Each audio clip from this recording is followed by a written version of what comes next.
mengi ambayo yanafanya watu wa Mungu waondoke katika dunia, yanafanya watu wa Mungu waondoke katika uovu. Kristo anakupenda sana na anakutaka uokoke.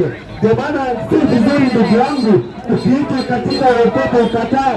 Ndio maana kumaanisha kwamba umeitwa ukuwe kiongozi, umeitwa ukuwe mfalme, umeitwa utumikiwe na malaika na hata viumbe vingine ukiwa katika ufalme wa Kristo.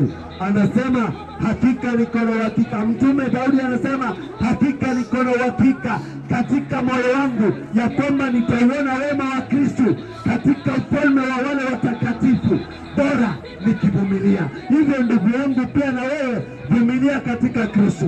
Ni wengi wanatamani kuokoka, lakini wanauliza wataokoka vipi? Ni wengi wanapigana vita, hawaambii mtu. Rohoni mwao, akilini mwao, vita kubwa hazifanyiki katika dunia. Hapana, vita kubwa za imani hufanyika katika moyo, hufanyika katika akili, hufanyika katika matendo.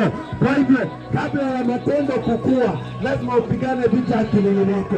Kwa hivyo ni vizuri wale ambao wanang'ang'ania utakatifu, lakini dunia inakuvuta, usife moyo, amka na uangaze.